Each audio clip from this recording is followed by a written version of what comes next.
जन्म जन्म के भाग्य जगे तो सतगुरु दर्शन पाए, सतगुरु दर्शन पाए, सतगुरु दर्शन पाए।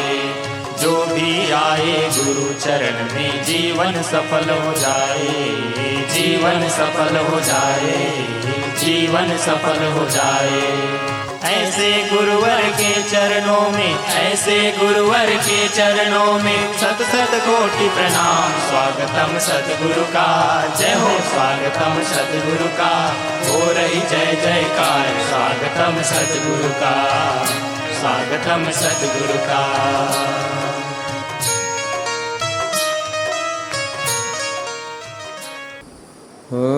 अज्ञान तिमिरान्धस्य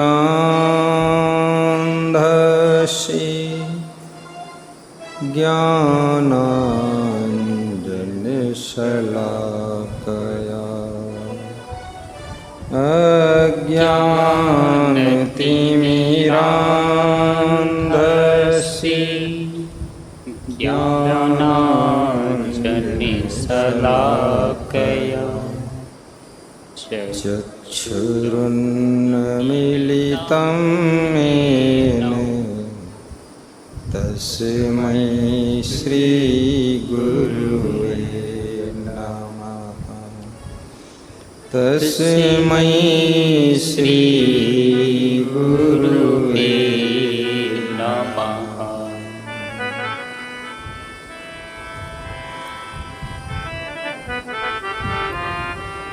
वन्दे गुरुपद पदों में परागा, वन्दे गुरुपद पदों में परागा। शुरुचि सुभाष सरस अनुराग, सुरुचि सुभाष सरस अनुराग। पदों में परागा, शरस अनुरागा। वन्दे गुरुपद पदों में परागा, शुरुचि सुभाष शरस अनुराग।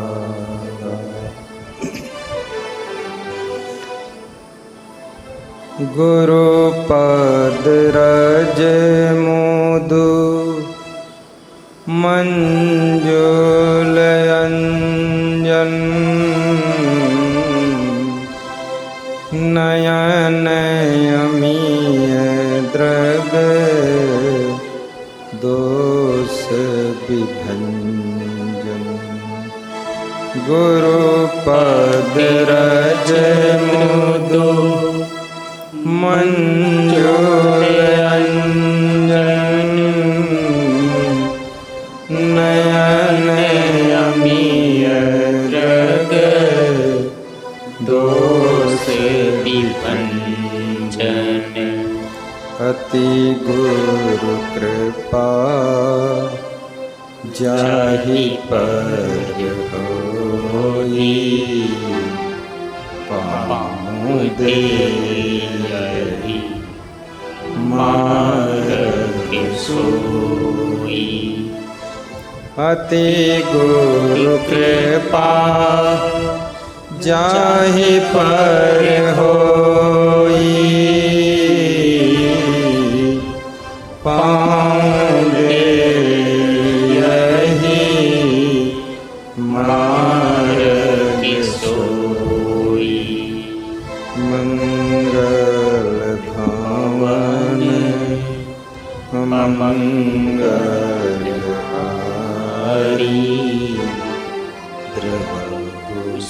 दशरथ अजीर बिहारी।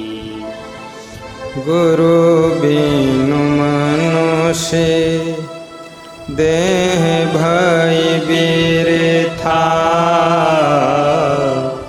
धन सुत नारी भोग बेहरिथा। गुरु की कृपा अमर पद पावे, अमर आई अमर रहि जावे, अमर आई अमर रहि जावे। सब लाभन को लाभ है,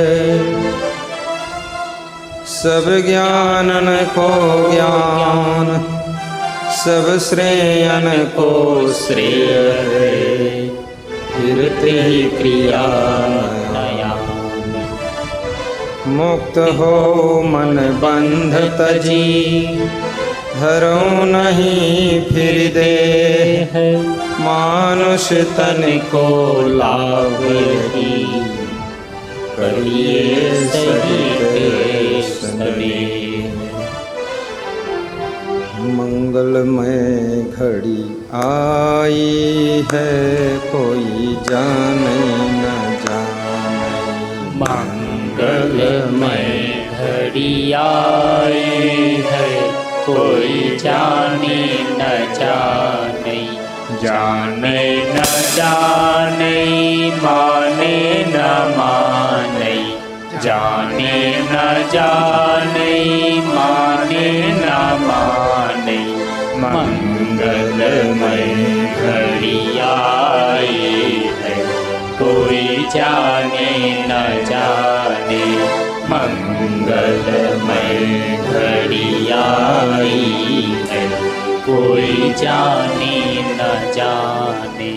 जब से दरस भये सद्गुरु के, जब से दरस भये सद्गुरु के, मानव परम निधि पाई है, कोई जाने न जाने।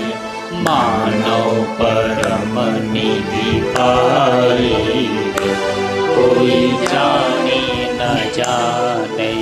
एक ही मनन एक ही चिंतन, एक ही मनन एक ही चिंतन। एक ही छवि मन भाई है, कोई जाने न जाने। एक ही छवि मन भाई, कोई जाने न जाने। जाने न जाने, माने न माने। जाने न जाने, माने न माने। मंगलमय घड़ी आई है, कोई जाने न जाने। मंगलमय घड़ी आई, कोई जाने न जाने। सकल विश्व में उस गुरुवर की, सकल विश्व में उस गुरुवर की, छवि सुंदरता छाई है, कोई जाने न जाने। सब गाइए, ताली बजाइए, गाते रहिए। छाई, कोई जाने न जाने। मंगलमय घड़ी आई है, कोई जाने न जाने।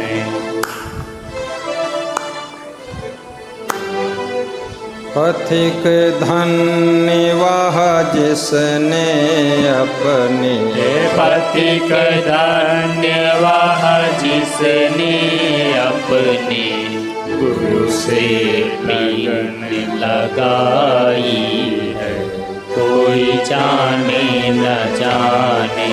गुरु से लगन लगाई है, कोई जाने न जाने। जाने न जाने माने न माने, जाने न जाने माने न माने। मंगलमय घड़ी आई है, कोई जाने न जाने।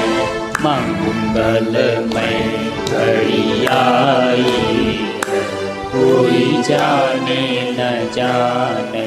बोलिए सद्गुरु भगवान की जय, बोलिए संत भगवान की जय, बोलिए भक्त भगवान की जय, बोलिए पूज्य श्री क्षमा देव की जय, पूज्य श्री गुरुमन देव की जय, सब संतन की जय, सब भक्तन की जय। साहिब बंदगी साहिब बंदगी, साहिब बंदगी।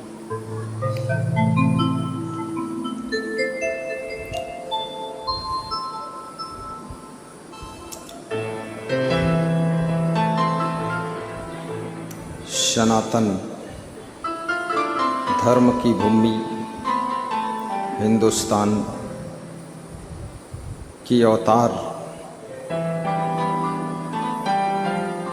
की धरती उत्तर प्रदेश डिस्ट्रिक्ट लखीमपुर खीरी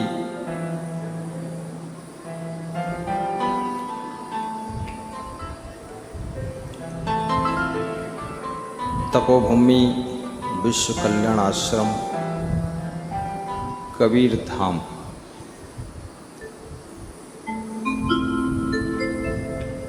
की पावन धरा पर सुखद सत्संग दुख निवारण कथा में हम और आप प्रवेश करें। संसार को शांति का संदेश देने वाले समस्त संत महात्मा, धर्म स्नेही बंधुओं, श्रद्धा मूर्ति माताओं बहनों तथा सबके प्रिय बच्चों, आइए सत्संग की ज्ञान गंगा में हम और आप निमज्जन करें। राम तेरी माया धुंध मचावे, राम तेरी माया धुंध मचावे। गति मतिवा की समझी पर नहीं, गति मतिवा की समझी परे नहीं। सुर नर मुनि नचावे, राम तेरी माया धुंध मचावे, राम तेरी माया द्वंद मचावे। क्या से मर तेरी शाखा बढ़ाए, क्या से मर तेरी शाखा बढ़ाए। फूल अनुपम बानी, फूल अनुपम बानी। ते चातक लागी रहे, के चातक लागी रहे हैं। देखत रुआ उड़ानी, देखत रुआ उड़ानी।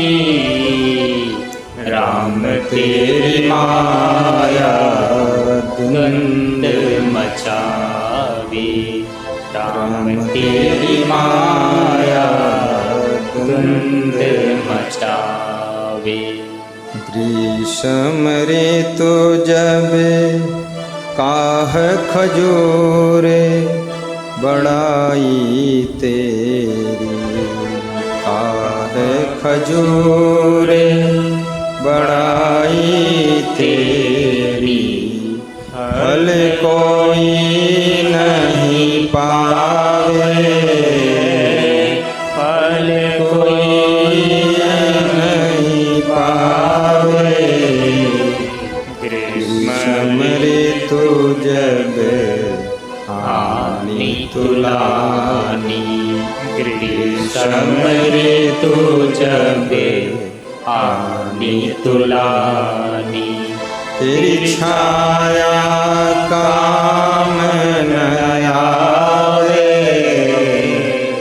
राम तेरी माया द्वंद्व मचावे।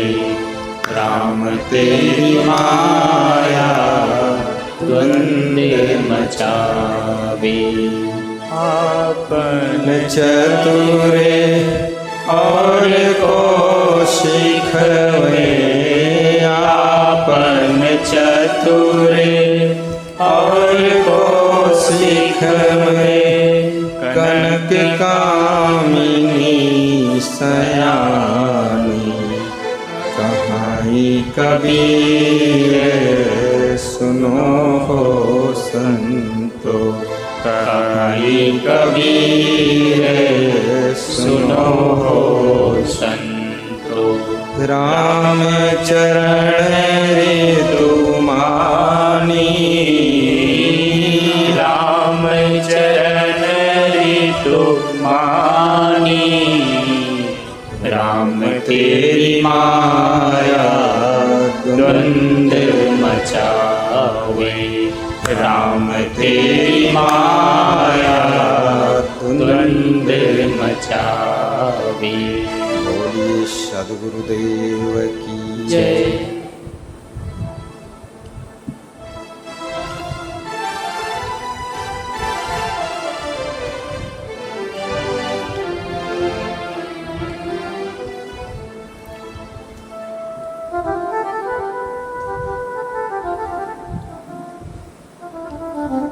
संसार में माया मोह का प्रभाव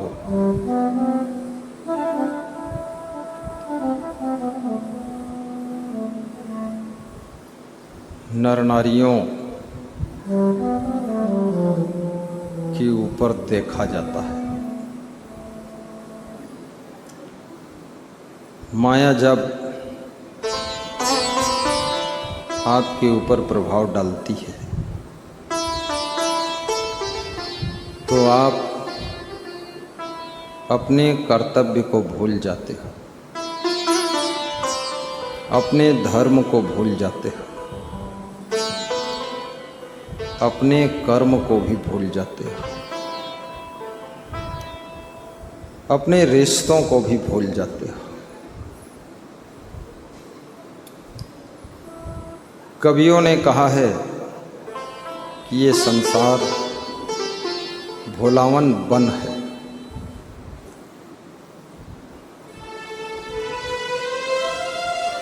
बड़े बड़े ऋषि मुनि, देवी देवता, राजा रंक इस संसार के भोलावन वन में भूल जाते हैं और माया उनको ठग लेती है। माया महा ठगिनी हम जानी, माया महा ठगिनी हम जानी। संत कबीर कहते हैं कि माया महाठगनी है। इस माया ने देवी देवताओं को भी ठगा है। गरीबों को भी ठग लेती है, अमीरों को भी ठग लेती है।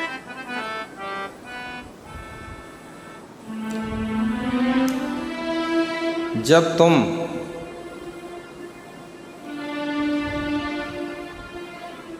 मानव जीवन के लक्ष्य को भूल जाओ तो समझ लेना माया की बाजार में तुम ठगा रहे हो। क्योंकि खाना पीना, भोगना, सोना, बच्चों को जन्म देना, बच्चों को पालना, इतना कार्य तो पशु पक्षी भी कर लेते हैं। मनुष्य इतना पढ़ाई लिखाई करके, ऊंची शिक्षा प्राप्त करके, वो भी इतना ही करता है। खाना पीना, भोगना, सोना, बच्चों को जन्म देना, पालना पोसना और बच्चों को शिक्षा देता है मनुष्य। परंतु संस्कार देने की परवाह बहुत कम लोगों को है।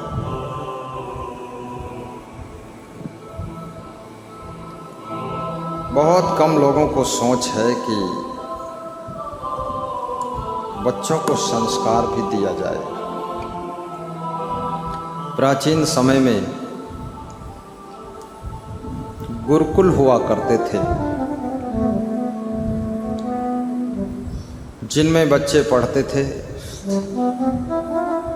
बच्चों को संस्कार भी मिलते थे। लेकिन धीरे धीरे गुरुकुल समाप्त हो गए।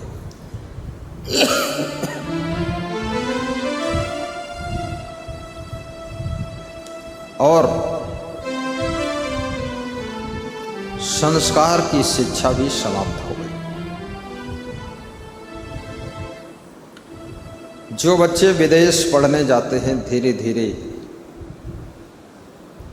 अपने माँ बाप से रिश्ता ही खत्म कर लेते हैं।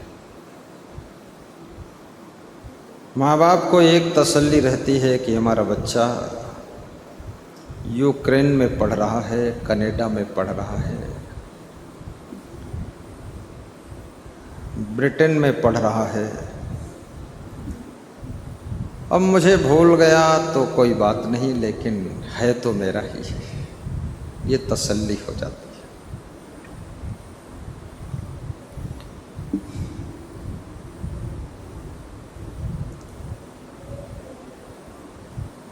संस्कार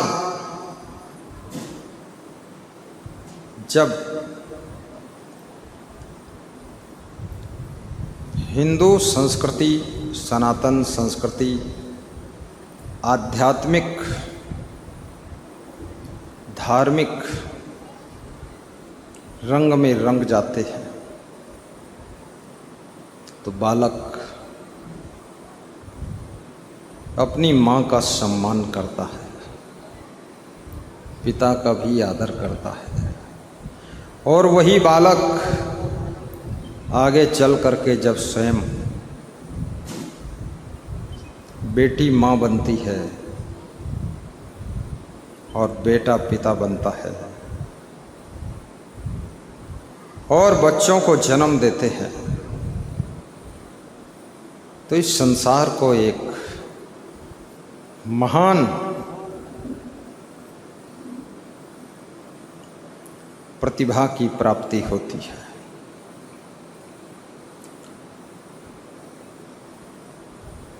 लेकिन कहावत है, ईंट का सांचा यदि टेढ़ा है तो उसमें जो ईंट निर्मित की जाएगी, जो ईंट उसमें पाथी जाएगी, उसका ढांचा भी टेढ़ा होगा। बचपन में संस्कार तो मिलना चाहिए, लेकिन अगर बचपन में संस्कार नहीं मिले हैं तो युवावस्था में मानव जीवन के संस्कार प्राप्त करिए। आज देखा जाता है समाज में बूढ़ों को भी संस्कार की आवश्यकता है। बुजुर्गों के संस्कार भी बहुत बिगड़े हुए हैं। कितने बुजुर्गों ने अपने घर में, परिवार में बहुत कलह कलेश मचा रखी है, क्योंकि उनके पास संस्कार नहीं है और उनकी कलह कलेश के कारण घर में अशांति है। घर कितना बड़ा हो, कितना अच्छा हो, कितना छोटा हो, लेकिन घर में रहने वालों का दिल छोटा नहीं होना चाहिए। घर में जो लोग रह रहे हैं उनमें सभ्यता, संस्कृति, शिष्टता, भद्रता, सौम्यता, ये सब गुण होना चाहिए। और बुजुर्गों का आदर भी कीजिए। और बुजुर्गों को चाहिए कि आपके घर में जो नवयुवक हैं उनको प्रेम दीजिए। घर की माताओं बहनों को उत्साहित कीजिए। मूडी डूडी मत बनो। कितने लोग जिंदगी भर नाराज रहते हैं। सीतापुर जिले में एक सज्जन के घर पधरौनी गया तो उन्होंने कहा पिताजी के लिए पधरौनी बुलाया। मैंने कहा पिताजी को क्या है? बोले एक बार नाराज हो जाते हैं तो खेतों में पड़े रहते हैं 5 दिन, 10 दिन, 15 दिन, न जाने क्या वहाँ खाते हैं, भूखों मरते हैं। सब इनके पूरे शरीर की नसें फूल गई हैं और शरीर सूख गया है, लेकिन इनकी गुस्सा ख़त्म नहीं हो रही है। अब इनके पोती पोता भी हो गए हैं, फिर भी क्रोध बहुत है। और गांव में किसी पर क्रोध नहीं आता है, केवल घर वालों पर ही आता है। कितने लोगों ने सोचा है जिसके साथ विवाह हुआ है उस स्त्री को ऐसा लगता है उन्होंने खरीद लिया, जैसे गाय भैंस खरीदी जाती है। अब उसके साथ में इतना रगड़ी मारते हैं, इतना उत्पात, खुराफात, फालतू बात, मुक्का लात सब करते रहते हैं। अब स्त्रियां रोती रहती हैं, दुखी होती रहती हैं, निसुसती रहती हैं, सिसकती रहती हैं। बहुत दुख भरी कहानी है। लेकिन जो पति अपनी पत्नी को मारता है, पीटता है, गाली देता है, सताता है, दुख देता है, याद रखना उसका भविष्य बहुत संकट से घिरने वाला है और उसका भाग्य जीरो पर जाने वाला है। क्योंकि जिस घर की स्त्रियां दुखी रहती है उस घर में जिसके कारण दुखी रहती है वह व्यक्ति कभी सुखी नहीं हो सकता है। इसलिए घर की माताओं बहनों को भी सताइए मत, दुखाइए मत। सबकी आत्मा अलग अलग है, मन अलग अलग है, चित्त अलग अलग है, शरीर अलग अलग है, बुद्धि अलग अलग है। जितने लोग काम करेंगे उनका सबका अपना अपना एक तरीका होता है। आप सोचो 100% कोई आपके अनुसार रहे चले, संभव नहीं। कुछ कुछ अपने बुद्धि से करेगा वो। संतोष कीजिए, गम खाइए, समता रखिए। समता उसे कहते हैं तुम्हारे मन का नहीं है फिर भी मन मिला करके प्रसन्न रहना, इसका नाम समता है। कभी कभी भोजन आपको अनुकूल नहीं है। भोजन एक आइडिया शास्त्र है, आइडियोलॉजी। आइडिया से नमक डाला जाता है, आइडिया से मिर्च डाली जाती है, आइडिया से तेल, आइडिया से मसाले। कभी ज़्यादा टेस्टी हो जाता है, कभी थोड़ा कष्टी भी हो जाता है, कभी कम मसाला हो जाता है, कभी ज़्यादा हो जाता है, कभी स्वाद बिगड़ जाता है, कभी स्वाद बन जाता है, कभी स्वाद कम हो जाता है, कभी बेस्वाद हो जाता है। क्योंकि एक अंदाज का रसायन शास्त्र है। इसलिए व्रत की व्यवस्था है। व्रत, जब व्रत आप रहते हैं, व्रत का जितना भी खाना पीना होता है वो सब बेस्वाद ही होता है, उसमें कोई खास स्वाद नहीं होता है।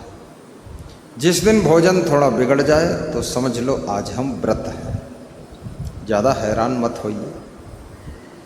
कड़ी भूख लग जाए तो चना चबाने में भी स्वाद आता है, और भूख नहीं है तो रसगुल्ला खाने में भी ऐसे लगता ये गोबर गुल्ला है।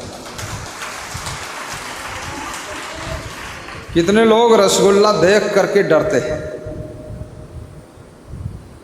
अयोध्या के एक महात्मा कह रहे थे कितने लोग तो ऐसे हैं दूध के नाम से ही घबराते हैं।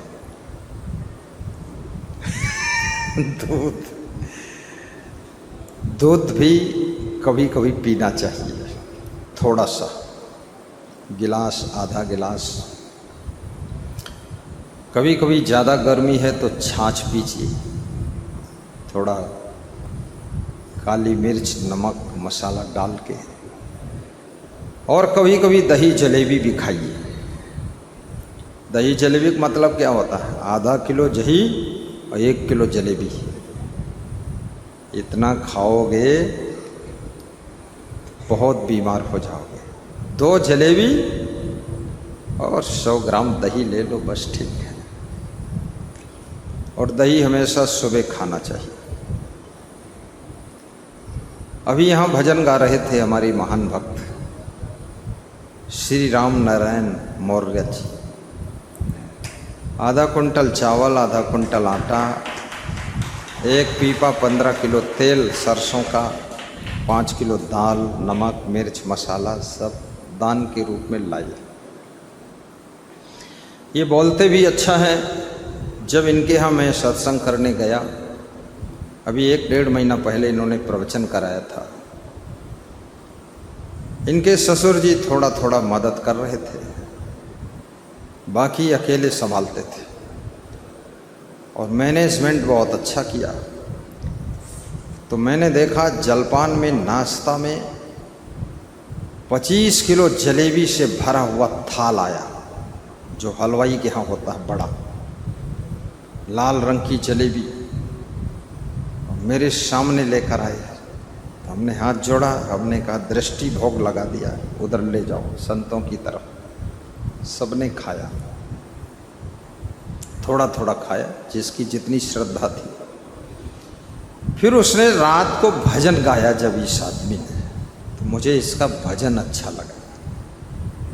फिर ये माइक में थोड़ा बोला तो इसकी बोलने की कला अच्छी लगी। फिर मैंने इनको कहा तुम मेरे साथ रहा करो और मंच संचालन किया करो, भजन गा दिया करो। बोले हाँ गुरुजी आपके साथ। फिर बात को सोच समझकर बोला गुरुजी साथ रहने का मन तो है, लेकिन बेटियां हैं, उनकी शादी हो जाए तब साथ रहेंगे। तो हमने कहा बहुत अच्छा है। तो हमने कहा कभी कभी आ जाता है। तो आज आए थे ये, और दानी बहुत हैं, उदार बहुत हैं, श्रद्धा बहुत है। और ये भी याद रखना, जो व्यक्ति दानी होता है उसको गुरु के आशीर्वाद से प्रखर बुद्धि मिलती है। उसकी बुद्धि जो है वो कुशाग्र होने लग जाती है। और जिसकी बुद्धि कुंठित हो जाए, कुंद बुद्धि हो जाए, तो समझ लेना क्या होगा। जाको विधि चाहे दुख दीन्हा, ताकि बुद्धि पहिले हरि लीन्हा। बुद्धि कम होने लग जाए, याद शक्ति घटने लग जाए, मेमोरी डाउन होने लग जाए, सोचने विचारने की क्षमता घटने लग जाए, तो समझ लेना अब दुख बढ़ने वाला है। जाको विधि चाहे दुख दीन्हा, ताकि बुद्धि पहिले हरि लीन्हा। बिना बुद्धि खत्म हुए दुख कैसे मिलेगा। और बुद्धि बहुत बड़ी चीज है। ये छोटी सी खोपड़ी में बड़ा सा दिमाग रहता है, और इसमें 2 दिमाग होते हैं, राइट ब्रेन और लेफ्ट ब्रेन।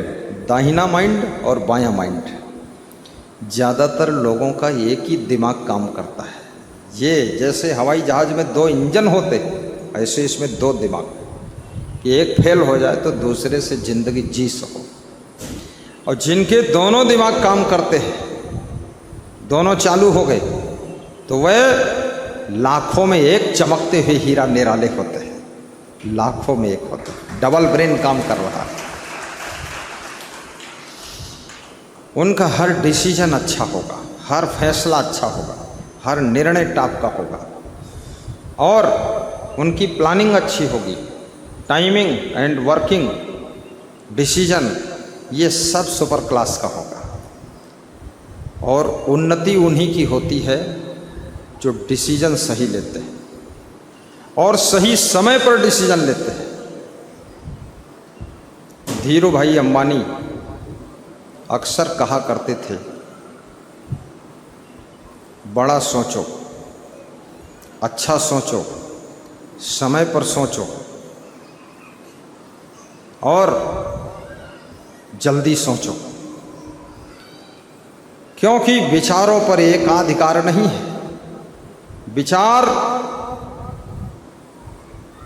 तुम सोचने में देर कर दोगे, तब तक दूसरा व्यक्ति सोचकर फैसला लेकर पेट्रोल पंप लगा देगा, और उस इलाके में एक ही पेट्रोल पंप पास होना था, वो हो गया। तुम सोचे ही नहीं, बोले हम सोच ही नहीं पैन हो गई। सोचना भी समय पर है। साधु बनना है तो भी समय पर सोचो। एक 90 साल की उम्र का व्यक्ति आया साधु बनने के लिए, तो मैं उसको गुरु जी के पास ले गया। तो हमने गुरु जी से कहा ये साधु बनना चाहते हैं। तो बोला हाथ जोड़कर मैं साधु बनूंगा और आपकी सेवा करूंगा। तो गुरु जी मज़ेदार थे, उन्होंने कहा ये हमारी सेवा करिए, ये तो हमसे ज़्यादा कमज़ोर है, उल्टे हमका तो इनकी सेवा करे पड़ी।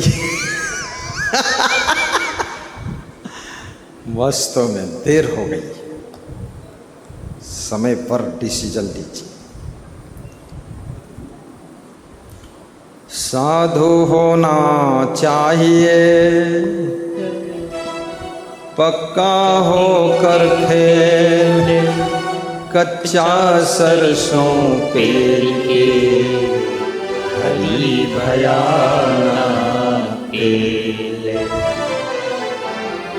संत बनो, पक्के संत बनो। ऐसा नहीं 10-15 साल संत, फिर लंगोटी खोल दिया और चड्डी पहनकर घूम रहे हैं।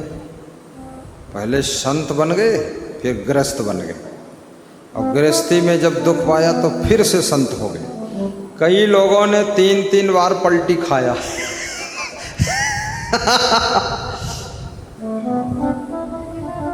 बहुत खतरनाक लोग हैं। एक रास्ता चलने से पहले सोच लो अंजाम क्या होगा। भलाई कर भला होगा, बुराई कर बुरा होगा। संत जीवन है तो सुखी जीवन, बहुत सुखी जीवन है, इसमें सुख है। और गृहस्थ जीवन बहुत जंजाल का जीवन है और संघर्ष का जीवन है।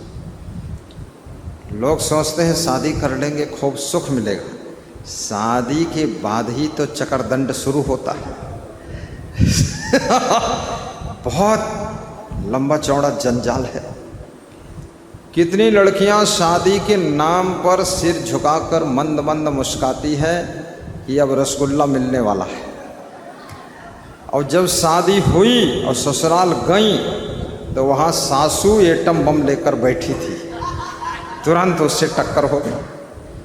फिर पति का बारे में पता चला ये दारू पीता है, फिर ससुर के बारे में पता चला ये भांग खाता है, फिर देवर के बारे में पता चला ये तो पूरा नालायक है। ये सब देख करके ड्रामा जब ससुराल से लौटी राम कन्या देवी तो बहुत मुंह ऐंठती हुई आई। तो माँ ने पूछा क्या बात? अरे कहीं हुआ पूरा रौ रौ नरक है। सब हुड़दंग मचा है।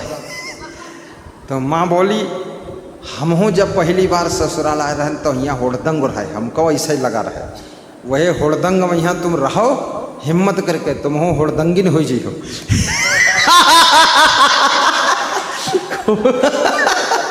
वही हम परी रहो, जाओ।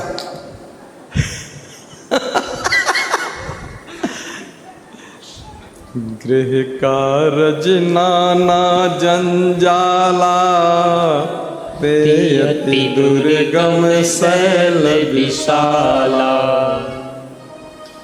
गृहस्थ व्यक्ति को बहुत धैर्य चाहिए, बहुत धीरज की आवश्यकता है। गृहस्थ आश्रम में बहुत बड़ी जिम्मेदारी होती है, सहन शक्ति बहुत चाहिए, अन्यथा आपका गृहस्थ आश्रम उलट पलट हो जाएगा। मन सोहरौना नहीं बनावे, सहनशील बनिया रहावे।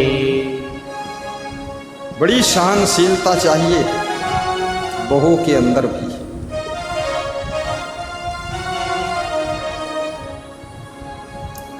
धीरज, कांटों की राह पर मुस्कुराते हुए चलने की कला चाहिए और त्याग भी चाहिए। आत्मसंतोष मनुष्य के जीवन को सुख से भर देता है।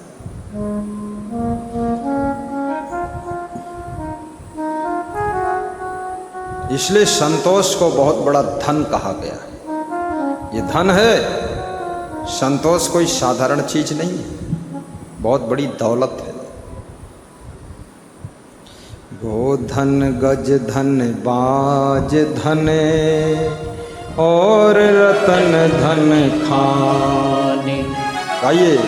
जब आवे संतोष धन, सब धन दूर समान।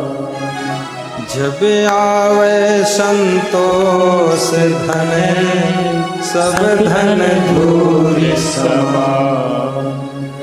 गोधन, गजधन, बाजधन और रतन धन खान। ज्यों ज्यों उम्र बढ़ने लग जाए त्यों तो संतोष बढ़ाइए।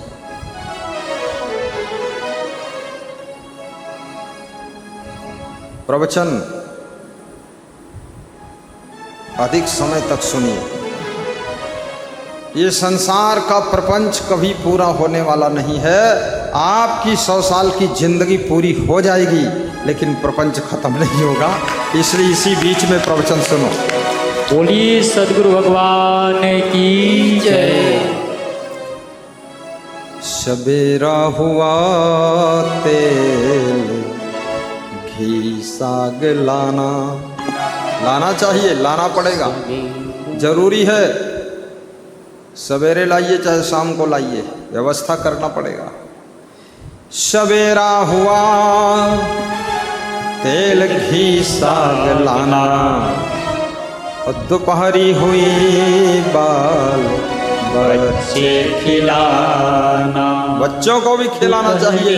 हुई बाल, आप भी बच्चे थे, आप भी बच्ची थी, आपको कोई खिलाता था।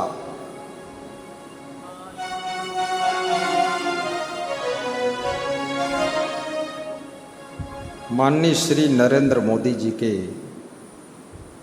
जन्म स्थान में मैं गया। उनके पड़ोस में मेरा प्रवचन था। तो लोगों ने बताया यहाँ से 17 किलोमीटर दूर है उनका जन्म स्थान। तो मैंने कहा देख लूँ इतना महान व्यक्ति कहाँ पैदा हुआ है।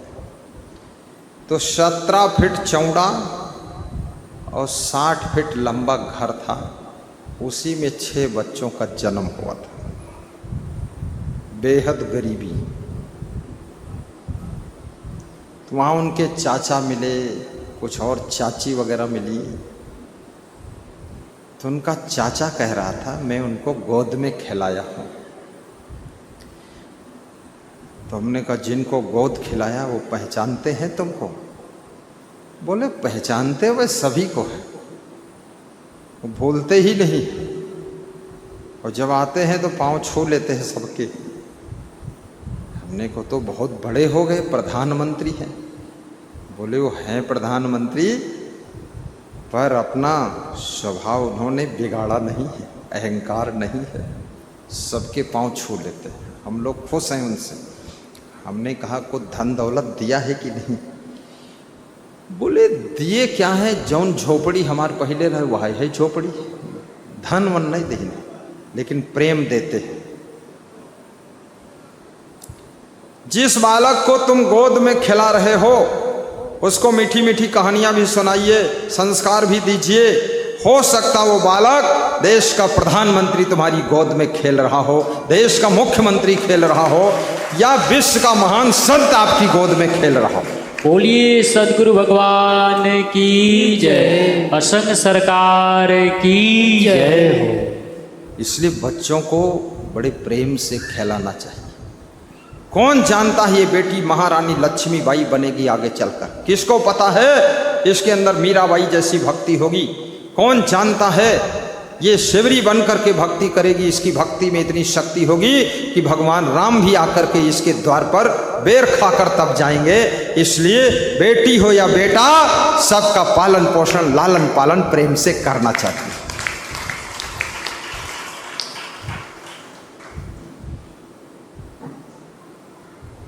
और यदि हो सके तो जैविक चावल, जैविक गेहूं, जैविक दाल, जैविक सब्जी। कल महाराष्ट्र के नाना महाराज जी आए थे, उनके साथ में कोषाध्यक्ष थे राजेंद्र चौधरी। वो जैविक खेती करते हैं और जैविक सामान ही बेचते हैं, यानी जिसमें यूरिया डीएपी न डाली जाए, गोबर से उगाया जाए। ऐसी सब्जी खाइए आप, आपकी डायबिटीज़ भी कम होने लग जाएगी, हार्ट पेशेंट आप नहीं रहेंगे, और सब रोगों की दवा।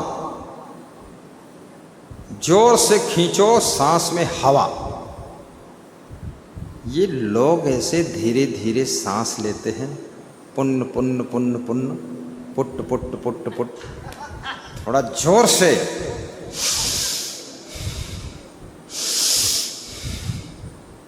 और 1 मिनट तक रोकने की कोशिश कीजिए। सांस जब फेफड़ों में भरती है ऑक्सीजन, राम नरेश हैं चल कर आए, मीठा फल है साथ मिलाए, रमिया बहन के रहने वाले, श्रद्धा प्रेम है करने वाले, देई सारा जाऊं घर को, दर्शन कर लूं मैं गुरुजन को। आशीर्वाद ठीक। मंगल मूल अमंगल दमनु, सेवक सदन स्वामी आगमनो। तो सवेरा हुआ तेल घी साग लाना, दोपहरी हुई बाल बच्चे खिलाना, हुई सांझ आलस्य, निद्रा सताती, अरे हाय यूं ही चली आयु जाती। शाम हो गई, रात हो गई, आलस्य आ गया, थक गए, नींद आने लगी, सो गए।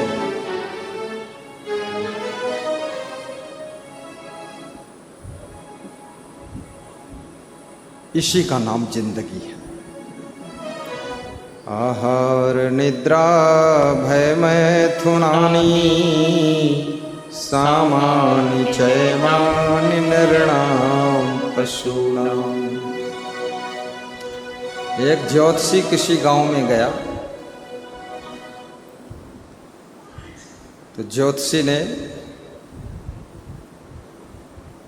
सबके बारे में बताना शुरू किया।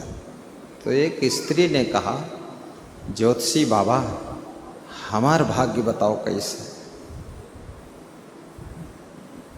जब से हम ससुराल में आयन है दुख ही दुख भोगन है, कबहू सुख लिखा है कि नहीं। ज्योतिषी ने कहा 5 साल और दुख है, तो 5 साल बाद बाबा सब ठीक हो जाई। बोले 5 साल बाद दुख तो रही, लेकिन तुमका दुख लागी नहीं। बोले कैसे? बोले दुख में रहने की प्रैक्टिस हो जाएगी तो उसी में सेट हो जाओगे। 5 साल और लगेंगे सेट होने फिर उसी घर में खटपट में ही तुमको सेटिंग बन जाएगी। तो बाबा सुख ना मिली आगे कहा। ज्योतिषी बोला सुख न ससुराल में है, न मायके में है, न बाजार में है, न मेला ठेला में है। सुख अगर है तो आपकी अच्छी और सच्ची समझदारी से सुख का जन्म होता है, सुख किसी स्थान में नहीं होता है। जय जय जय जय जय जय। राम तेरी माया धुंध मचाए, राम तेरी माया धुंध मचावे। गति मतिवा की समझी परे नहीं, गति मतिवा के समझी परे नहीं। सुर नर मुनि नचावे, राम तेरी माया द्वंद मचावे। राम तेरी माया द्वंद मचावे। संत कबीर कहते हैं माया की गति, माया की चाल समझ में नहीं आती है। कितने लोग मानते हैं कि धन माया है, कुछ लोगों का कहना है जमीन जगह माया है, कुछ लोगों का कहना है कि स्त्री माया है, कुछ लोगों का कहना है ये परिवार ही सब माया है, माया जाल है और कितने लोगों का कहना है ये बिजनेस सब धंधा है, सब माया जाल है। और कितने विचारक कहते हैं कि नौकरी चाकरी सब जंजालू ही है, लेकिन ये सोचना गलत है। धन माया नहीं है, धन आपके जीवन की आवश्यकता है। धन के प्रति जो लोभ है, धन के कारण जो अभिमान आता है, ये माया है। धन तो भगवान के मंदिर को बनाने के लिए भी धन की जरूरत पड़ती है। मंदिर में पूजा के फूल माला चढ़ाने के लिए भी धन की जरूरत पड़ती है। जमीन माया नहीं, जमीन तुम्हारी जिंदगी की जरूरत है। जमीन के प्रति जो छल कपट है वो माया है। जमीन के लिए जो बेईमानी है वो माया है। जमीन के लिए जो लालच है कि भाई का हिस्सा हमको मिल जाए, एन केन प्रकारेण माता पिता को गुमराह करके सारी प्रॉपर्टी अपने नाम लिखा लेना और सब भाइयों को कुछ न देना, ये कपट, ये बेईमानी ही माया है। जमीन माया नहीं है। एक भक्त कह रहा था कि भगवान के घर से हम 3 भाई आयन है, तो भगवान ने 3 हिस्सा लगाई है, क्योंकि हम 3 भाई भगवान भेजन है, तो हमारा 3 जनक हिस्सा बराबर है। हम किसी भाई का हिस्सा नहीं लेंगे। भाई भाई में प्रेम होना चाहिए। कभी धन बटेगा, जमीन बटेगी, मकान बटेगा, सामान बटेगा, लेकिन दिल बटना नहीं चाहिए, प्रेम भाव रहना चाहिए।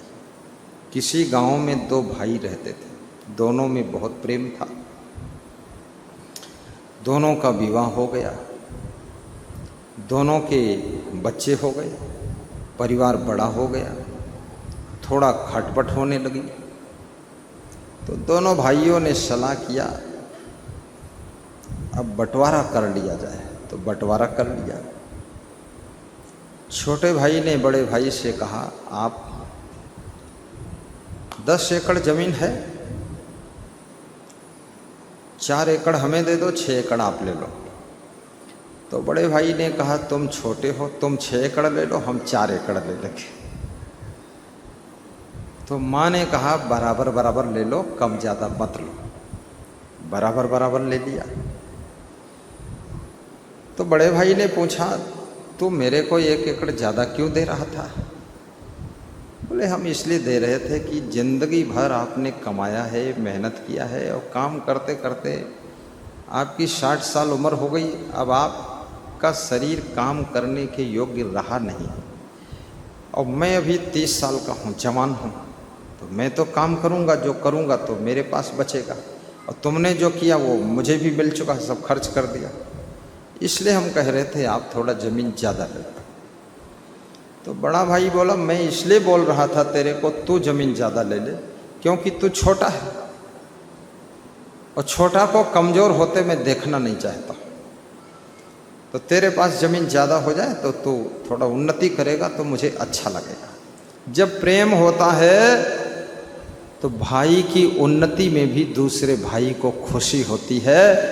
जब प्रेम नहीं होता है तो भाई की उन्नति में भी दूसरे भाई को जलन होती है, खलन होती है।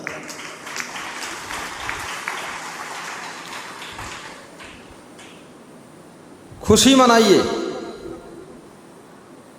पड़ोसी की उन्नति में भी खुशी मनाइए। एक दिन दोनों भाइयों ने सलाह किया कि सब बट गया, ठीक है, भोजन अलग बनेगा, सामान अलग रहेगा, घर अलग अलग हो गया, लेकिन खेती बाड़ी हम दोनों भाई एक में कर ले तो क्या हर्ज है। एक में किया। बोले, जो फसल होगी आधा आधा बांट लेंगे। गेहूं की फसल आई, खेत में बोरियों में गेहूं भरा गया, इकट्ठा हुआ। बड़े भाई ने कहा कि छोटे भाई आप जाओ भोजन करके आइए, मैं गेहूं बचाता हूं खलिहान में। बड़े भाई ने मन में विचार किया कि छोटा भाई भोजन करने गया है,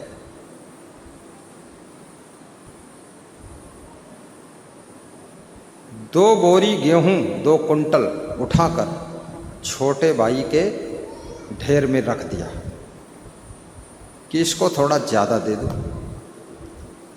छोटा भाई भोजन करके आया, उसने कहा, बड़े भाई आप भोजन करने जाओ, मैं बचाता हूँ गेहूँ। बड़ा भाई गया। छोटे भाई ने सोचा, बड़े भाई बूढ़े हैं, कमज़ोर हो गए, इनको थोड़ा दे दूँगा, ज़्यादा दे दूँ, बंटवारा तो हो ही गया, 2 हिस्सा लग गए। तो उसने भी 2 बोरी उठाकर उनके ढेर में रख दिया। जब बड़ा भाई आया तो उसने देखा, बोरियां गिना तो उसके ढेर में जितनी बोरी थी उतनी ही बोरी छोटे भाई के ढेर में। तो छोटे भाई से पूछा, क्या तूने 2 बोरी मेरे में रखा है? तो छोटे भाई ने कहा, मैं आपसे पूछना चाहता हूँ, क्या 2 बोरी आपने मेरे में रखा था? बोले, मैंने तेरे में रख दिया था चुपके से कि तुझे 2 कुंटल ज़्यादा मिल जाए, तू छोटा है, मेरा बड़ा प्रिय है। तो छोटे भाई ने कहा, मैंने भी 2 कुंटल आप में रख दिया, 2 बोरा गेहूं, ताकि आपको मिल जाए। आपसे ज़्यादा हमारा प्रिय कौन है, मेरे भाई होते। दोनों भाई गले मिलते हैं और गले मिल करके रो लेते हैं कि ये प्रेम है। प्रेम आंसुओं को भी जन्म देता है। प्रेम खुशी को भी जन्म देता है और प्रेम आनंद को भी भर देता है और प्रेम में त्याग होता है। आज यहाँ आप देख रहे हैं जो भक्त आता है, राशन थोड़ा थोड़ा, कोई आलू लेकर आता है, प्रवीण इंजीनियर आलू भी लेकर आए, कोई गेहूं लाता है, कोई आटा लाता है, कोई चावल लाता है, कोई सब चीज लाता है, दाल तेल घी शक्कर सब। ये क्या है? ये प्रेम है। गुरु से भी प्रेम है और गुरु के शिष्यों से भी प्रेम है, और ये जो भक्त आए हैं ना, इनसे भी प्रेम है कि बड़ा भंडारा चल रहा है तो भंडारे में 2 मुट्ठी मेरा भी अन्नदान हो जाए, इस भाव के साथ में प्रेम में लोग लेकर आते हैं। और वास्तव में किसान अन्न पैदा करता है, उसमें चींटियां भी खाती हैं, कीड़े मकोड़े खाते हैं, घुन भी खाते हैं, चोर भी खाते हैं, पशु पक्षी भी खाते हैं, बंदर भी नोच कर खाते हैं, चूहे भी खाते हैं, लेकिन वो तुमको बताकर नहीं खाते हैं, तुम उनको देते नहीं, वो चुपके से खाते हैं। परंतु जब तुम स्वयं विचार करके मन बना करके अन्नदान करते हो तो अन्नदान के पुण्य से तुम्हारे घर में कभी अन्न की कमी होती ही नहीं है, अन्न की कमी नहीं होती।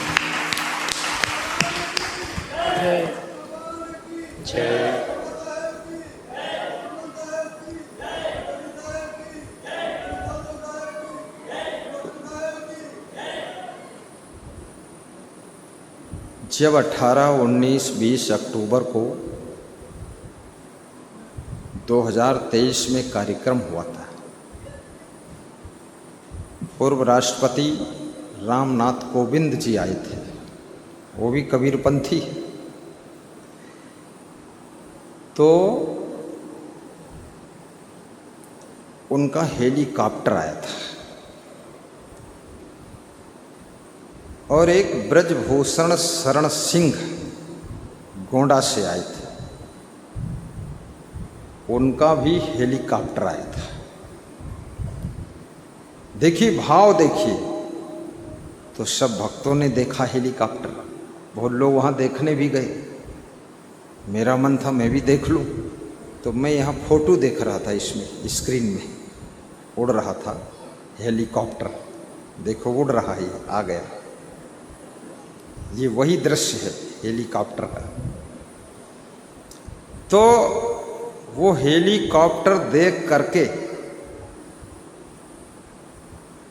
एक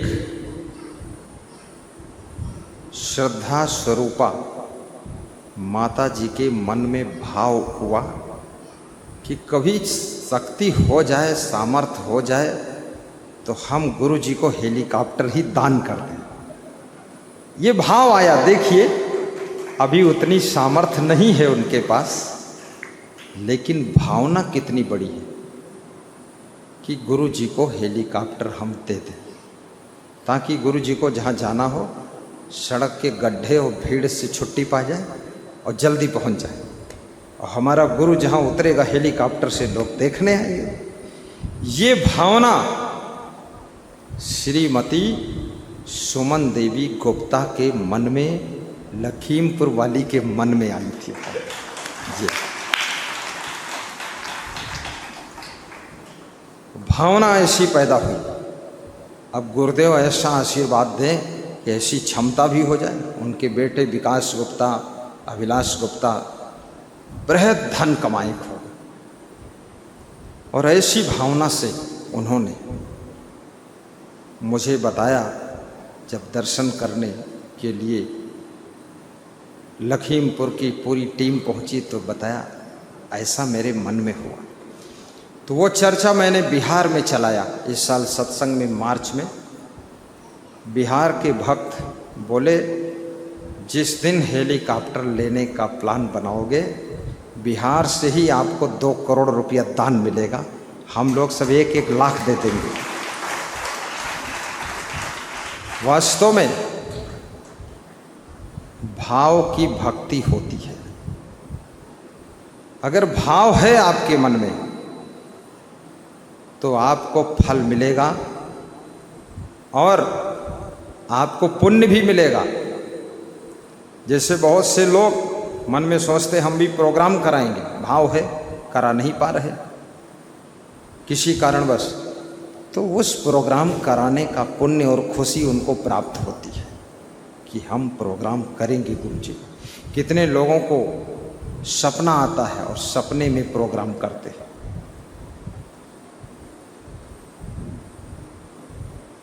जो भरा नहीं है भावों से, बहती जिसमें रसधार नहीं, वो हृदय नहीं है पत्थर है, जिसमें स्वदेश का प्यार नहीं।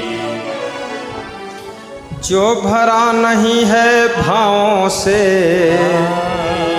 बहती जिसमें रसधार नहीं, वो हृदय नहीं है पत्थर है, जिसमें स्वदेश का प्यार नहीं। देश प्रेमी भी बनो,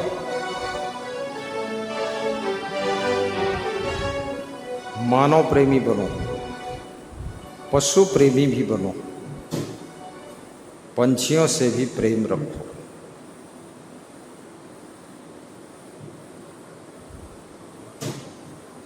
हे इंसान, तू बुद्धिमान प्राणी है। तेरी छाया में सृष्टि के सभी प्राणी सुख चैन से रहते हैं। तू शेर को भी मार सकता है, हाथी को भी मार सकता है। तेरे पास में ऐसी बुद्धि है, लेकिन तू जब दयालु बनता है तो चींटियों को भी नहीं मारता है और चिड़ियों की भी रक्षा करता है। प्रेम की गंगा बहाते चलो, जीवन को निर्मल बनाते चलो। प्रेम की गंगा बहाते चलो, जीवन को निर्मल बनाते चलो। जीवन को निर्मल बनाते चलो। मार्ग में आए दीन दुखी जो, मार्ग में आए दीन दुखी जो, सबको हृदय लगाते चलो, सबको हृदय लगाते चलो। प्रेम की गंगा बहाते चलो, प्रेम की गंगा बहाते चलो। जीवन को निर्मल बनाते चलो, जीवन को निर्मल बनाते चलो। पोथी पढ़ी पढ़ी जग मुआ, पंडित हुआ न कोई। ढाई अक्षर प्रेम का, पढ़े सो पंडित होय। पोथियां पढ़ने से कोई पंडित नहीं होता है। और याद रखना, जिसमें प्रेम है, कबीर कहते वो पंडित है। और प्रेम विशाल होता है, आकाश से भी उसका रूप बड़ा होता है। जब आपके घर मेहमान आते हैं और मेहमानों से प्रेम है, तो आप उसी घर में थोड़ा व्यवस्था करके आप अपना कमरा खाली कर देते हैं, आप गैलरी में सो जाते हैं और मेहमान को उसमें सुला देते हैं, क्योंकि मेहमान एक दिन के लिए आया है। कभी कभी हम जब कार्यक्रम करने के लिए जाते हैं किसी के घर में, निवास करते हैं तो पूरा घर खाली कर देता है, पूरा घर खाली कर देता है, और वे लोग दूसरे घर में चले जाते हैं 3-4 दिन के लिए, और जब हम विदा हो जाते तब फिर उसी घर में आ जाते हैं। अभी आश्रम में जैसे भक्त लोग आ रहे, भक्तों का प्रेम है, हम लोगों का प्रेम है, तो हमारे बहुत से संतों के कमरे खाली कराए गए और दूसरी जगह उनको शिफ्ट किया गया, और संत बड़ी खुशी से खाली कर देते हैं, खुशी से ट्रांसफर होता है। क्योंकि याद रखना, आश्रम में प्रथम हक भक्तों का होता है, दूसरा हक संतों का होता है। क्योंकि भक्तों के दान से ही आश्रम बनता है, इसलिए भक्तों को भोजन भी मिलना चाहिए। और भोजन कोई भक्त डिब्बे में ले जाना चाहे, टिफिन में, तो उसको ले जाने को भी मिलना चाहिए, किसी को रोकना नहीं चाहिए। क्योंकि याद रखना, जो व्यक्ति खाता है अपने ही भाग्य के खाता का खाता है, तुम्हारे खाता का कोई नहीं खाता है, उसके किस्मत का खाता है, वो अपने किस्मत के खाता का ही खाता है। और तुम सोचते हो ये हमारा खाता है, तुम्हारा नहीं खाता है, तुम्हारे साथ में उसका भी किस्मत का खाता जुड़ा हुआ है। इसलिए जितने दिन के लिए किस्मत का खाता जुड़ा है, उतने दिन ही मेहमान वो तुम्हारे यहाँ रुकेगा। वो अपने किस्मत का खाता है और किस्मत का खाकर फिर चला जाता है। इसलिए कोई आश्रम में टिफिन में प्रसाद ले जाना चाहे, दाल चावल सब्जी पूड़ी खीर और जो भी हो, जलेबी और जो बना हो, उसको खुशी से ले जाने की आज्ञा गुरु महाराज दे रहे हैं, ले जा सकते। प्रसाद है,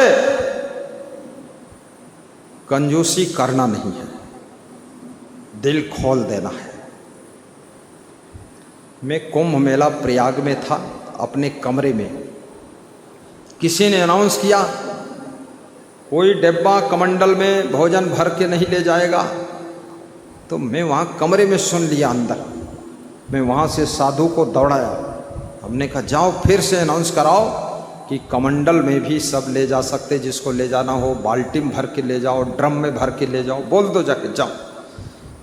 तो वो जो भेजा वो बोला गुरुदेव सोच लो। हमने कहा हम पहले सोच के जन्म ही लेन भाई, फिर से सोचे कि नहीं, जाओ। अनाउंस करवा दिया। कितना बड़ा भंडारा हुआ, ये देखिए भंडारा चल रहा है, प्रयाग का ही है ये कहाँ का है, चाहे जहाँ का हो, है अपना ही, कुंभ का होगा।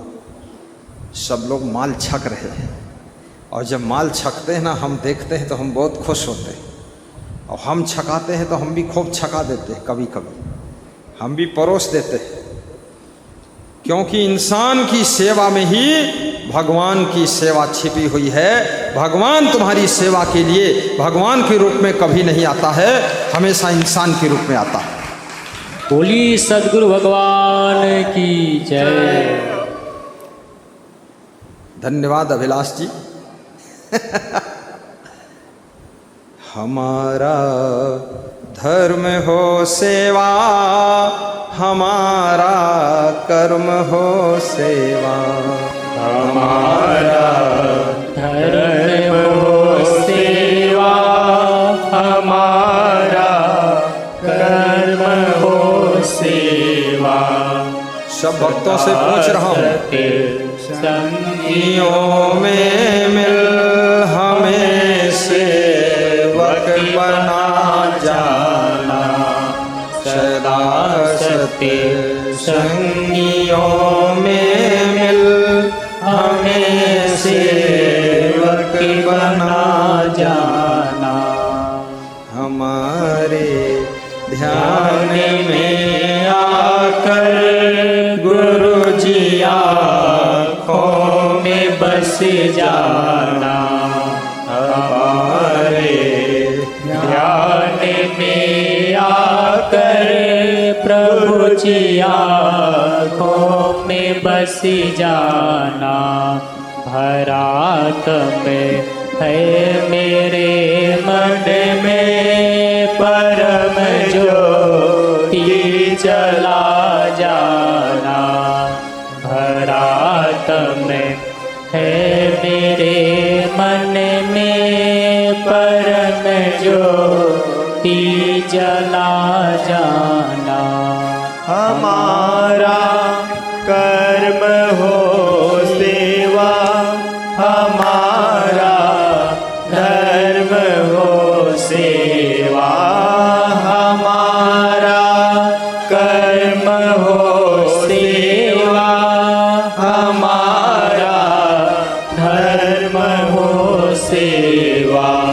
सदा सत्य संगियों में मिले हमें सेवक बना जाना। सदा सत्य संगियों में मिल हमें सेवक बना जाना। बहा दो ज्ञान की गंगा दिलों में, प्रेम का सागर दिलों में, प्रेम का सागर। हमें आपस में मिल जुल कर गुरु जी रहना सिखा जाना। हमें आपस में मिल जुल कर गुरु जी रहना सिखा जाना। हमारे ध्यान में आकर प्रभु जी आँखों में बस जाना। प्रभु जी आँखों में बस जाना। गुरु जी आँखों में बस जाना। गुरु जी आँखों में बस जाना। भरात में है मेरे मन में परम ज्योति जला जाना। भरात में है मेरे मन में परम ज्योति जला जाना। बोलिए सद्गुरु भगवान की जय हो।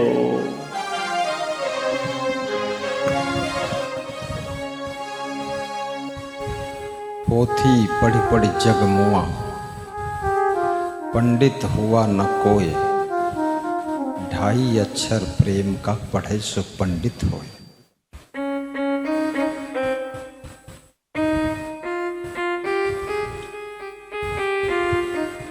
प्रेम ते प्रकट होई भगवाना।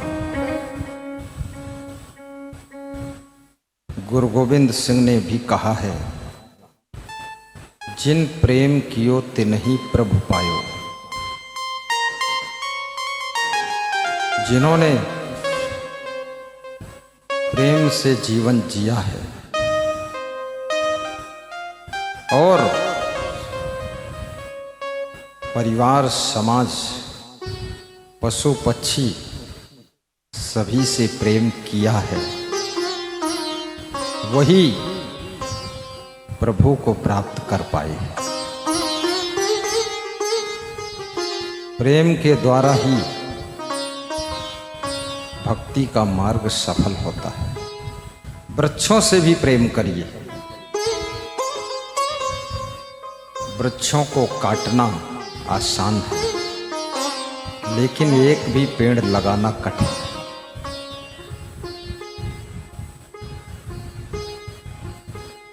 और जिस भवन के पास में वृक्ष नहीं होते, गर्मी के महीने में वो भवन बहुत गर्म हो जाता है, तप जाता है। अगर चारों तरफ से वृक्ष हैं तो वृक्ष कितना ही गर्मी हो आधी गर्मी को खत्म कर देता है। बिहार में मैं एक आश्रम गया था, मेहीदास महाराज के आश्रम। आश्रम बहुत बना था, लेकिन वृक्ष कम थे, पूरा तप रहा था। तो अपने आश्रम की याद आ रही थी, इसलिए आश्रम में साधु संतों को, भक्तों को भी वृक्षों की सेवा करना चाहिए। बहुत बड़ा डॉक्टर आया था कोरोना के समय, कह रहा था कितना ही कोरोना हो, इस बगीचे में यहाँ उसको रख दो, अपने आप ठीक हो जाएगा, कोई दवा की जरूरत नहीं।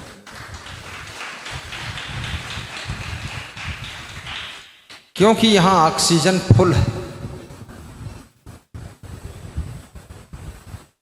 आश्रम में तो खूब वृक्ष लगाइए। यहाँ भीड़ भी बहुत होती है, मनुष्य कार्बन डाइऑक्साइड भी बहुत निकालता है, पसीना से भी निकलती है कार्बन डाइऑक्साइड, बदबू।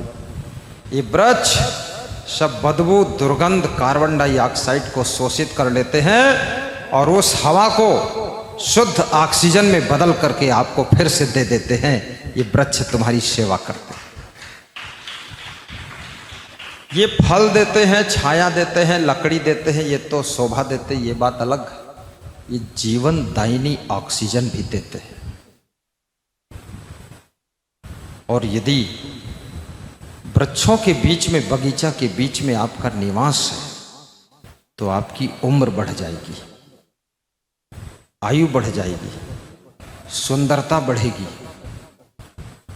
और साथ में आरोग्यता भी आएगी।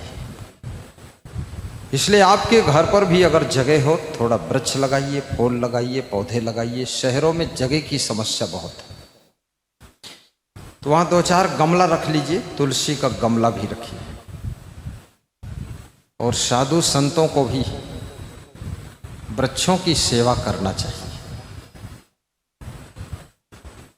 और गुरु की आज्ञा के बिना कोई वृक्ष काटना नहीं चाहिए किसी को, क्योंकि आश्रम में 50-100 साधु है।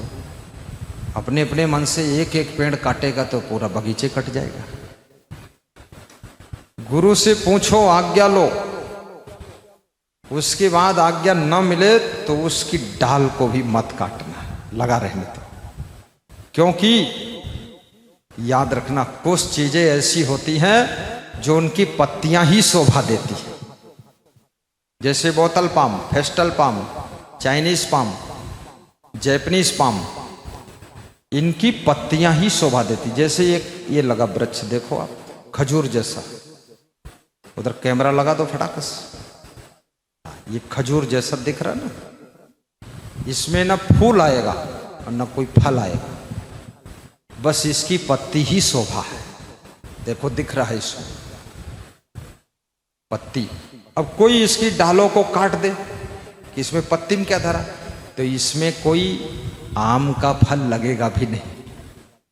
आप इस आशा के साथ मत रहिए कि इसमें बड़े बड़े आम आएंगे।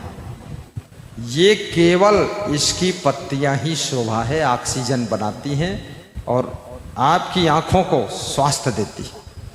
हरे भरे वातावरण में रहने से आपकी आंखें भी स्वस्थ रहती हैं, बहुत प्रभाव पड़ता है आंखों पर। जैसे यहाँ आप रहते हैं, मैंने देखा यहाँ 10-50 भगत सोता है यहाँ, इसी में कूलर चला लेता, पंखा चला लेता, खूब बढ़िया सोता है। क्योंकि यहाँ जो खुली ऑक्सीजन मिलती है हाल में, वो बंद कमरे में कुछ नहीं। बंद कमरे में तो ऑक्सीजन की कमी हो जाती है। तो वृक्ष तुम्हारे मित्र हैं। और ये भी लिखा है विचारकों ने कि वृक्ष कबहु नहीं फल भखे। समापन होने वाला है। और नदी न संचय नीर, परमार्थ के कारणे साधुन धरा शरीर। खड़े हो जाओ सब लोग, आरती सजा लीजिए, समय पूरा होने वाला है। और मेरी इच्छा है गुरुजी हमें समझा गए थे सोच समझ कर पेड़ काटना। मैंने कहा लगा दूंगा मैं, 2-4 लगवाया हूं। और याद रखना ये आश्रम आपका भी है, संतों का भी है, और ये आश्रम सभी सत्संगियों का है। ये आश्रम केवल गुरु जी का नहीं है, ऐसा मन में भ्रम मत रखना। गुरु जी इसकी रक्षा करने के लिए हैं, इसको बिगाड़ने के लिए कोई नहीं है। इसको बढ़ाना है, इसको सुंदर बनाना है, स्वर्ग जैसा बनाना है। और ये आश्रम याद रखना देश विदेश के भक्तों के कल्याण का सेंटर है। यहां पर बहुत दूर दूर से लोग आए हुए हैं, अनेक जिलों से लोग आए हुए हैं। देखत मुंड बन सर सैल सुहाई, वाल्मीकि आश्रम प्रभु आए। आश्रमों की परंपरा ये प्राचीन परंपरा है। जब भगवान राम 14 वर्ष के वनवास को भोगने के लिए जंगल में जाते हैं, आश्रम में जा करके अपने हृदय को शीतल करते हैं। संसार की दुखों से तपन से तपता हुआ आत्मा आश्रम की छाया में आकर के अपनी जलन को बुझाता है और शीतलता को पाता है। आश्रम इसलिए होता है। आश्रम की महिमा को समझो, ये साधारण चीज नहीं है। आश्रम हर व्यक्ति की जिम्मेदारी है, हर साधु की, कि आश्रम में कुछ प्रगति करो, कुछ विकास करो, कुछ नया करो, कुछ बड़ा करो। खाली खाया और सोया, खूब कपड़ा पहना, ये साधु का फर्ज नहीं है। हर साधु को इसकी फिक्र करना चाहिए। और जो फिक्र नहीं करता है ना, तो मैं क्या करता हूं, उसको छुट्टी दे देता हूं कि तुम 1, 2, 3.5 क्योंकि तुमको कौन ढोएगा। जहां रहो फूल बनकर रहो, पत्थर बनकर के मत रहो। याद रखना, लोग तुमको छोड़ना ना चाहे कभी जिंदगी में, ऐसा स्वभाव, ऐसी आदत, ऐसे कर्म करो जिससे कि लोग चुंबक की तरह तुमको पकड़ लें कि तुम जाना मत, तुम यहीं सदा रहना। ऐसा होना चाहिए। जय संत हृदय नवनीत समाना, कहा कभी ने पर कहीं न जाना। संत हृदय गृहस्थाश्रम की उलझनों से उलझा हुआ आत्मा आश्रम में आकर सत्संग सुनकर गुरु का दर्शन करके परम शांति को पा जाता है। अन्यथा बहुत से लोग आत्महत्या कर लेते, मर जाते, क्योंकि संसार में जीना बहुत कठिन, बड़ा झंझट है।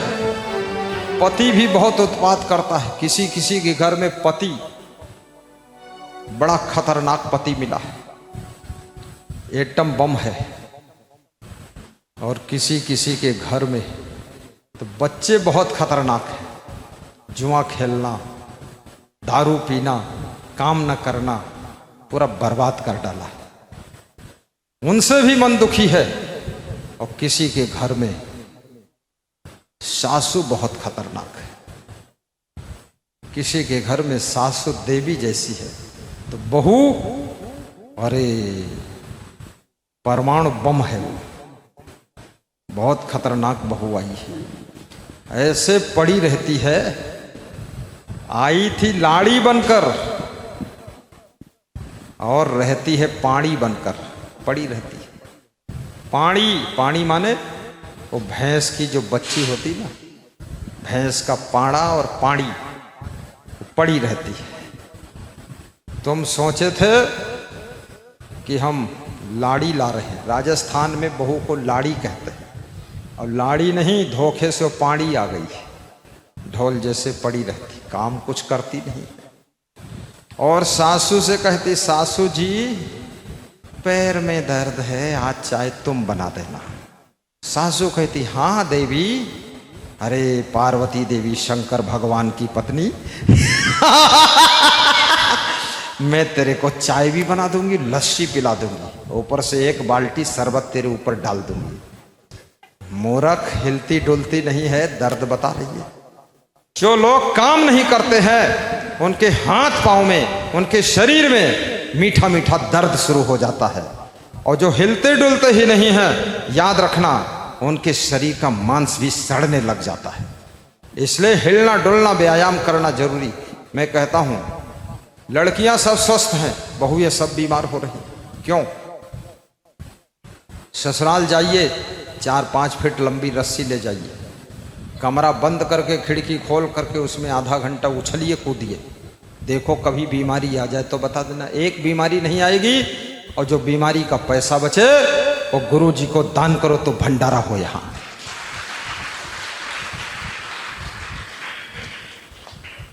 मैं हूं बीमार गम, लेकिन ऐसा नहीं, मैं हूँ बीमार गम, लेकिन ऐसा नहीं। जैसे गुल साक से टूट कर गिर पड़े, जैसे गुल साक से टूट कर गिर पड़े, मैं हूँ बीमार गम, लेकिन हिम्मत, साहस।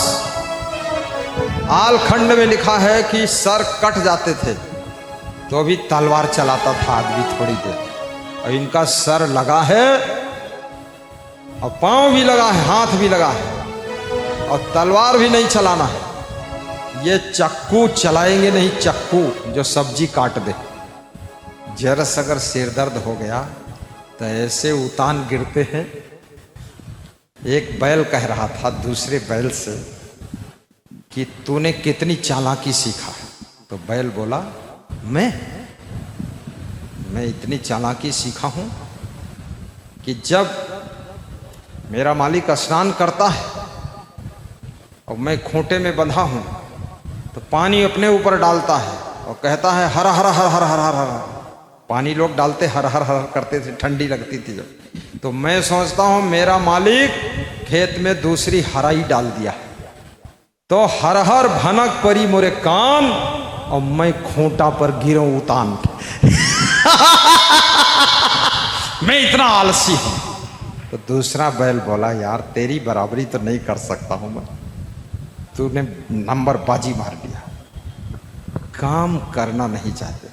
याद रखना, अगर स्वर्ग में भी आलसी पहुंच जाए तो स्वर्ग को भी नरक बना देंगे, और नरक में अगर परिश्रमी पहुंच जाए, आप जैसे भक्त पहुंच जाए और हम जैसा गुरु पहुंच जाए, तो नरक को भी तोड़कर स्वर्ग बना दिया जाएगा। इतना साहस रखना चाहिए। जय जय। छत्तीसगढ़ प्रदेश में आलसी को कोढ़िया कहते हैं। कोढ़िया, छत्तीसगढ़िया, और घर घर एक एक कोढ़िया, एक एक कोढ़ी। और उत्तर प्रदेश में एक एक घर में दुई दुई कोढ़ी। बहुत ज्यादा कोढ़ी भरा यहां। आलसी, काम करो, आनंद आ जाएगा। टहलो, घूमो। और यदि याद रखना, बीमारी आए ये घबराओ मत कि ये जाएगी नहीं। लंबी सांस लो,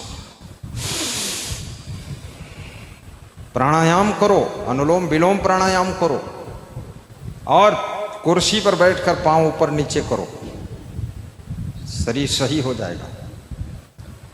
भक्ति करो, भक्ति से मन शुद्ध होगा, भक्ति से आत्मा को मुक्ति मिलेगी। लेकिन प्राणायाम से, व्यायाम से आपके शरीर का स्वास्थ्य प्राप्त होगा आपको, इसलिए प्राणायाम भी करिए। बोलिए सद्गुरु भगवान की जय। युक्ति दाता गुरुदेव की जय हो।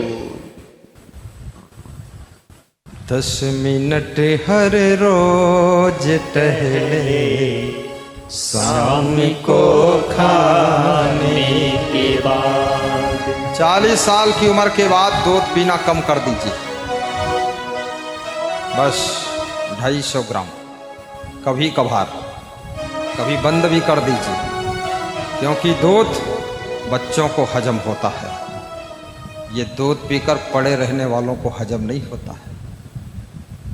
और बच्चों के लिए ही दूध बना है, क्योंकि उनके दांत नहीं होते, चबा नहीं पाते। और फिर याद रखना, सबसे अच्छा भोजन दाल चावल सब्जी रोटी, इससे बेस्ट कुछ है नहीं। कभी कभी खा लो समोसा, मना नहीं, लेकिन 1 से कम नहीं, 2 से ज़्यादा नहीं। कभी कभी गोलगप्पे खा लो, 2 से कम नहीं, 5 से ज़्यादा नहीं। और कभी कभी जलेबी खा लो, 3 से कम नहीं और 6 से ज़्यादा नहीं। थोड़ा कंट्रोल में। भोजन भजन दोनों अनिवार्य है। आप सबका जीवन मंगलमय हो, आपके घर घर में खुशी हो, और संसार की माया का प्रभाव तुम पर कभी ना आए। तुम मायापति बनो, माया तुम्हारी सेविका बने, माया तुम्हारी मालिक ना बने, तुम्हारी बुद्धि न बिगड़े कभी। और माता पिता का सम्मान करना, घर में शांति बना कर रहना, बच्चों को अच्छे संस्कार देना, कभी कभी सत्संग में ला करके उनको बिठा कर सुनाना। क्योंकि याद रखना, बचपन के संस्कार बुढ़ापे तक काम करते हैं। अब बुढ़ापे में दिए गए संस्कार घर पहुंचते पहुंचते ख़त्म हो जाते हैं।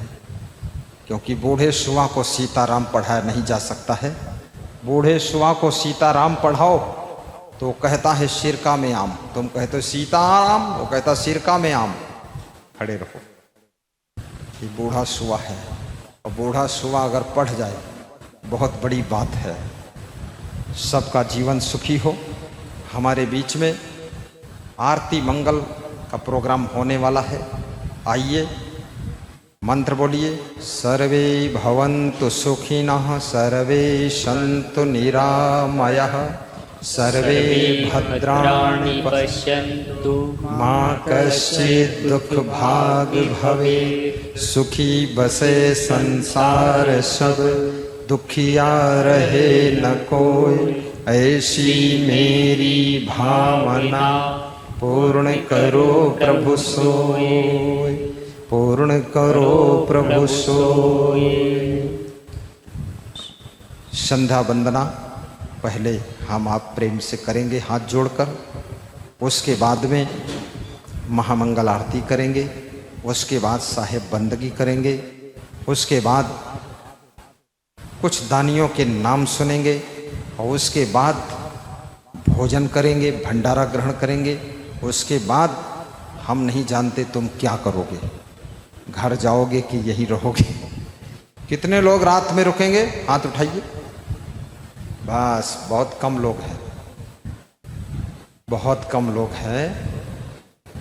यहाँ भी सो सकते हैं, गद्दा बिछा लेना, कूलर चला लेना, पंखा खूब चला लेना, अंधाधुंध हवा खाइए आप। बस इतनी हवा चलाना कि तुम उड़ न जाना, क्योंकि कूलर बहुत हाईवी पावर के हैं। आइए। गुरुदेव नमामि हो निष्कामी, संत शिरोमणि देव नमामि हो निष्कामी, संत शिरोमणि देवा। निज चरण लगाओ, भक्ति निभाओ, जय निज पद सेवा। तव तति जग माहि,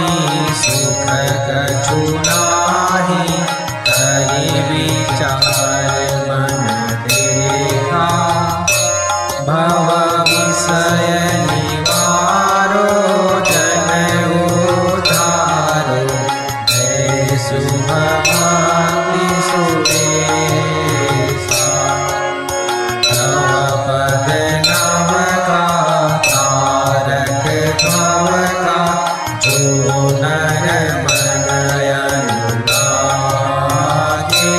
पावे सुख साजा गुण गण राजा शांति सुमति अजागे हे परम विरागी तामस त्यागी शांति सिंधु निर्वाणा प्रभु दया क्षमा निधि नायक सबविधि आरख पद परमाना विनमो कर जोरी शरणनि कोरी करहु शोक भ्रम सेवा करि क्षमा जनन पर जन्मा मृत्यु दुख हर श्री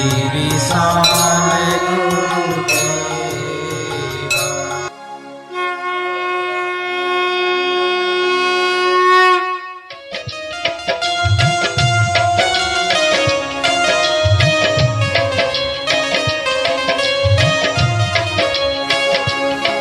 ये दुख भंजन गुरुदेव की है आरती, दुखियों का दुख है निवारती। ये दुख भंजन गुरुदेव की है आरती, दुखियों का दुख है निवारती।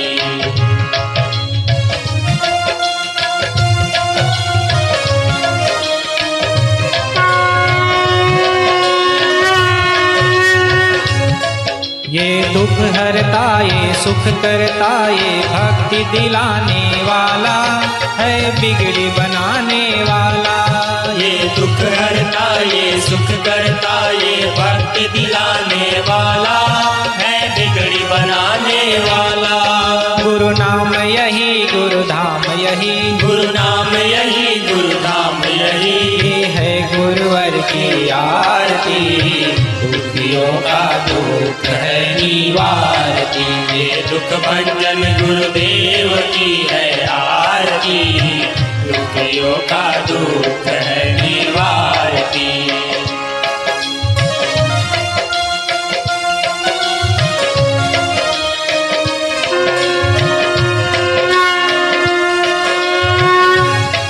गुरु ब्रह्मा मेरे गुरु विष्णु मेरे गुरुदेव है दीन दयाला है सबका ये रखवाला। गुरु ब्रह्मा मेरे गुरु विष्णु मेरे गुरुदेव है दीन दयाला है सबका ये रखवाला। ये कृपा करे सब कष्ट हरे, ये कृपा करे सब कष्ट हरे। ये सुख दाता की आरती, दुखियों का दुख है निवारती। ये दुख भंजन गुरुदेव की है आरती, दुखियों का दुख है निवारती।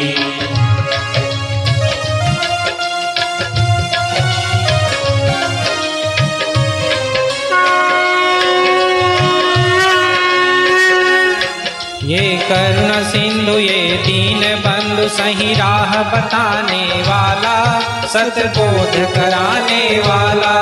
ये करुण सिंधु ये दीन बंधु सही राह बताने वाला, सद्बोध कराने वाला। भव पार करे तय ताप हरे, भव पार करे तय ताप हरे। ये गुरु महिमा की आरती, दुखियों का दुख है निवारती। ये दुख भंजन गुरुदेव की है आरती, दुखियों का दुख है निवारती। ये दुख भंजन गुरुदेव की है आरती, दुखियों का दुख है निवारती।